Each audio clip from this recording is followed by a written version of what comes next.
Thanks, everybody. First thing we'll do is we'll watch a short 2 to 3 minute video that we put together on the danger scale itself. For some of you, it'll be redundant. Hopefully for some of you, it will be useful. And hopefully none of you will think it's horrible. But the reason we figured we'd show it is to, before I get into this presentation, kind of get everybody on the same page in terms of exactly what we're talking about.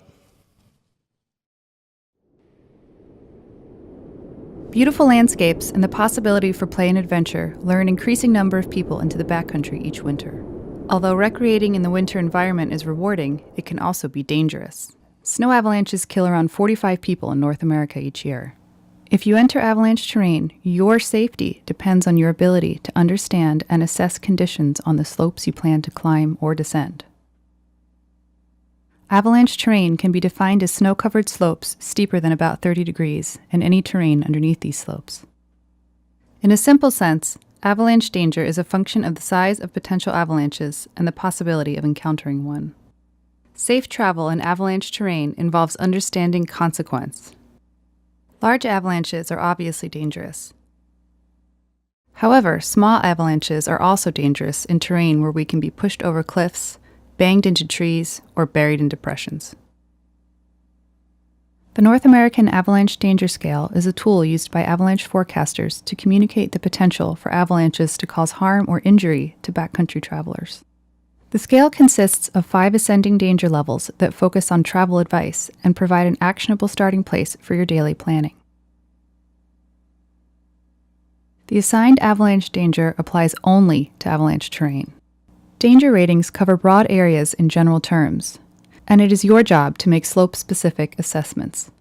In general, when conditions are more dangerous, the places you can safely go in the terrain become more limited. Low avalanche danger does not mean no danger, but under these conditions, you can travel safely if you understand that there may be unstable snow on isolated features and in extreme terrain. Moderate danger means you need to have heightened caution and carefully evaluate or avoid areas in the terrain that are identified in that day's avalanche advisory. Under considerable danger, avoid avalanche terrain if you don't have the skills and experience to move through terrain carefully. Human-triggered avalanches are likely, and careful evaluation, route finding, and decision-making are essential. It is prudent to avoid avalanche terrain on high and extreme days regardless of your experience. Your safe options in the terrain become limited to non-existent. Finally, remember that you control your own risk. For example, you can assume high levels of risk on a low-danger day by choosing to enter consequential terrain. Conversely, you can minimize your risk on a high-danger day by simply avoiding avalanche terrain altogether. The Avalanche Danger Scale is a starting point in your daily planning process, but in the end, you are in charge and you make the choice.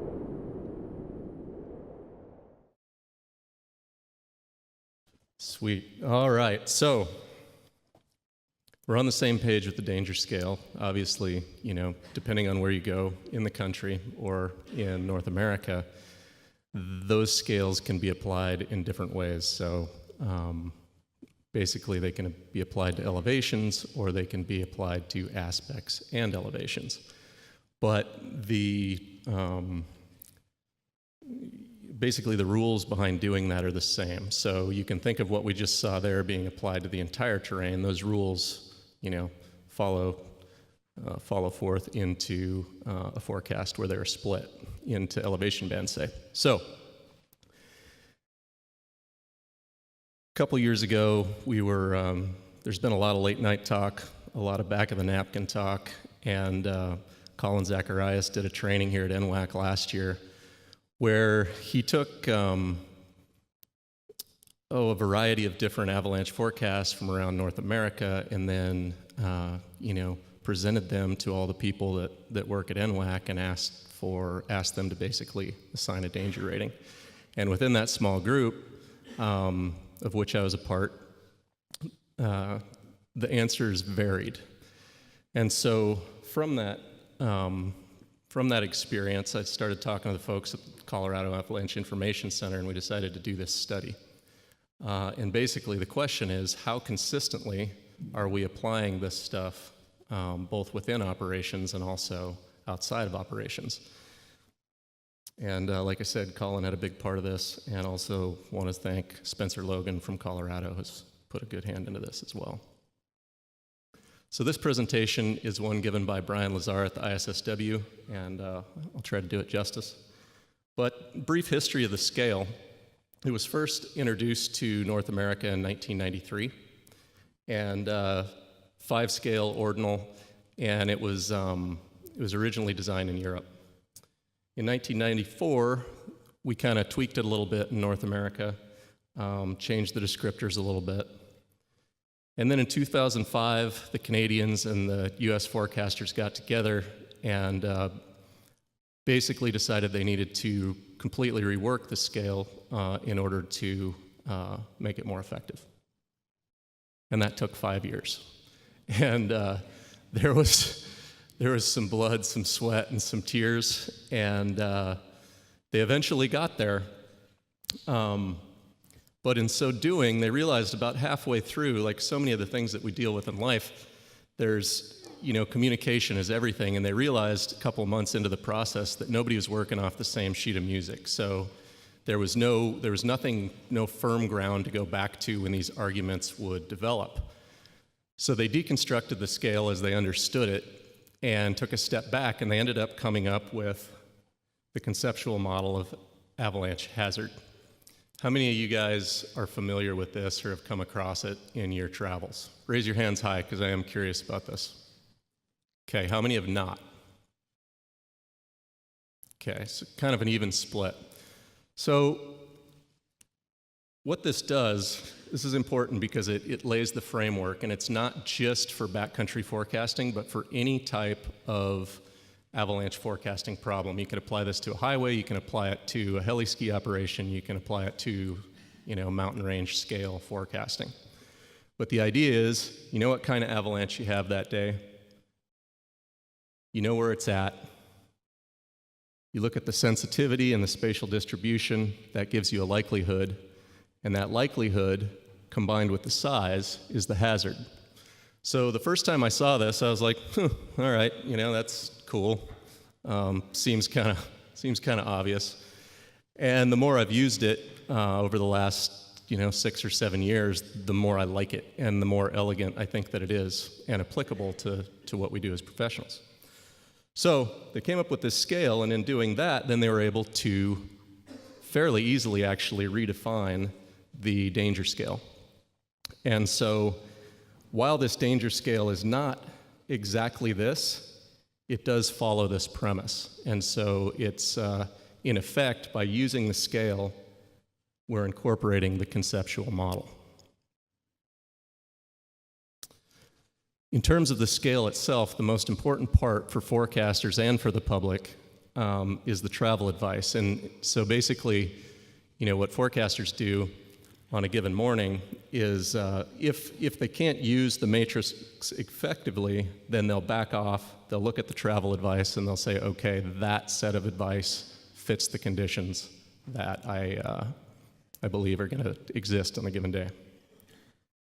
So in order to get at the question, we developed 10 forecast scenarios, and we sent them out to professionals in North America and New Zealand. And those scenarios are based on real events or real forecasts that were in the public record. But we had to go in and tweak them a little bit and make them all look the same. So we took all the place names out, took any reference to individuals out, and we pretty much made a canned web platform that would showcase this information. You can see from the scenarios themselves, they're fairly robust. I think if I had to do it over again, I might think about this a little harder, but basically we have most of the avalanche problems in that, and a variety of danger levels. We had a great response. So one of the coolest things about this study is over 2/3 of the people that forecast in North America, and then a vast majority of the New Zealanders filled this out.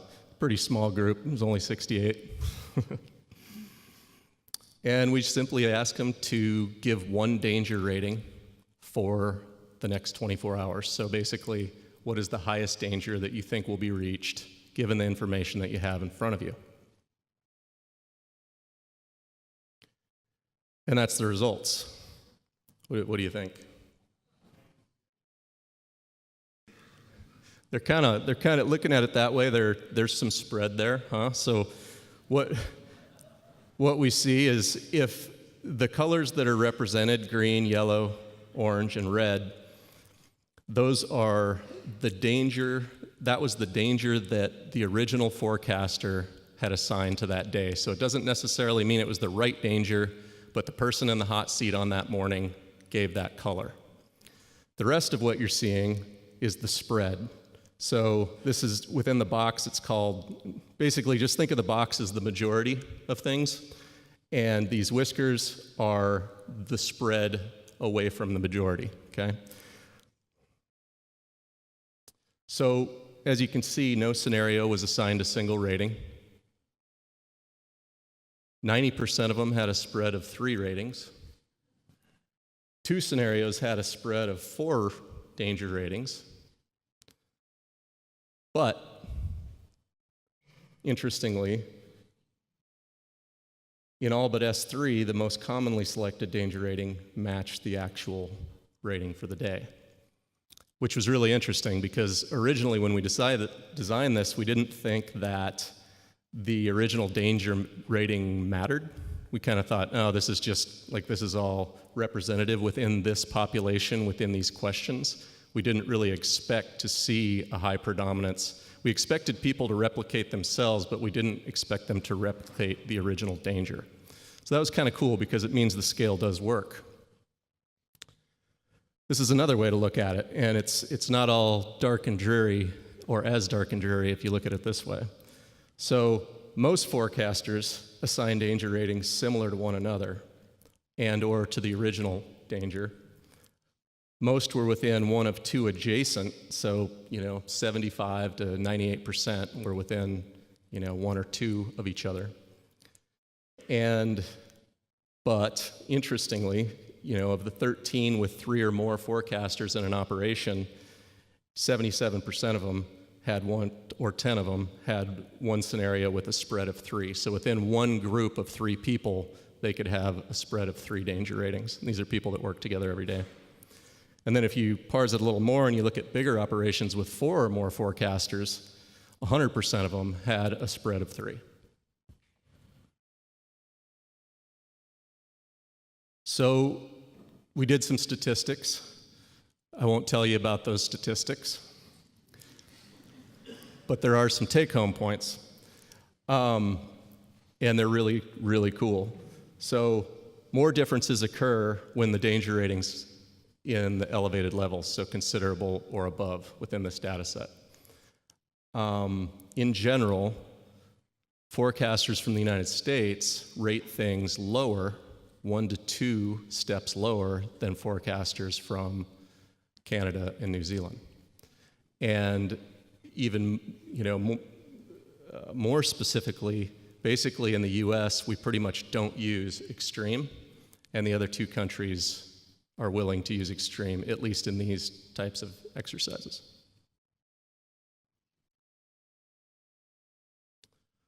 So there's some obvious limitations here, right? LaChapelle in 1980 had a really cool quote where he basically, talks about reducing uncertainty through iteration. And that's what we do as forecasters every day. You don't just crawl out of a hole and assign a color and crawl back in your hole. You talk to people.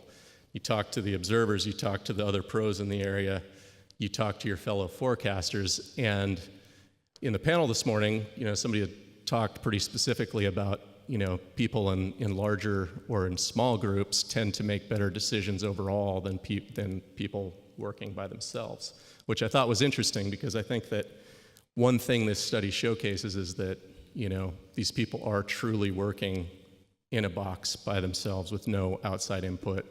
It's simply what they're given on paper. So, to kind of reiterate, even though we have people assigning ratings within 1 step of another, we only have a 5-scale system, right? So If we go back to that travel advice we talked about earlier, the travel advice is pretty dramatically different in between levels, and it's meant to be. So it's not really okay, even though we're close. It is interesting and probably pretty expected if you think about the human condition that people can arrive at a different conclusion given identical information, because really it comes down to perception, right? Another thing I thought was really cool is the scenarios with the largest spread. So, 4 danger ratings across the scale. There were 2 of them, and one was rain on snow. So basically a warm storm coming in and snowing or raining on older snow, not rain on new snow. And the other was a deep slab instability. And both of those things are notoriously hard for forecasters to get right, or any of us to get right. They're tricky. So where do we go? As professionals, it's pretty simple. I think that there's no doubt in my mind that public safety messaging, will benefit from guidance beyond just the descriptors and the danger scale. I think that, formal training and formal resources that work people through these processes to get them on the same page are important. Obviously, calibration operationally is huge, and I think we see that to a large degree. What I'd like to see more of is calibration between locales. So calibration between NWAC, say, and the Colorado Avalanche Information Center, or NWAC and Avalanche Canada would be great.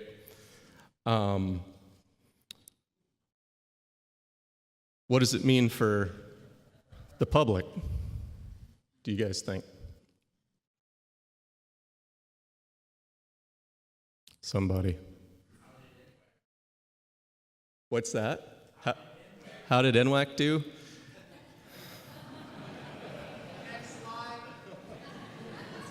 All their answers were green, which I think means go. NWAC was very, am I out of time? Shortly. You can wrap it up. Okay. All right.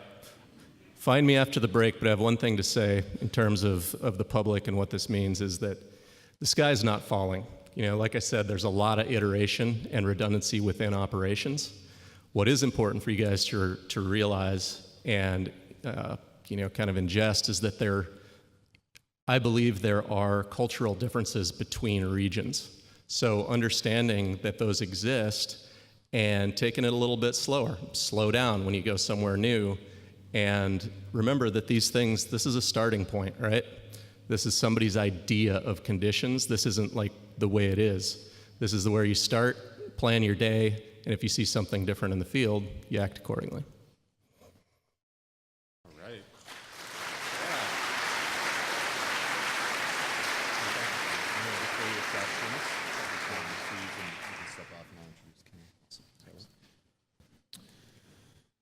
Thank you, Simon.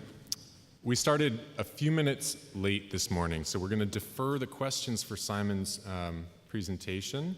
He's agreed to field questions out in the audience if you can catch him later today. For the remainder of the presentations, we will take questions. We have about 5 minutes or so, 3 to 5 minutes slotted for each presentation. There are 2 microphones up here next to the stage. So if you have a question and you'd like to ask it at the end of a presentation, please try to be in position. It's a little bit tough to wiggle out of these pews, so think ahead.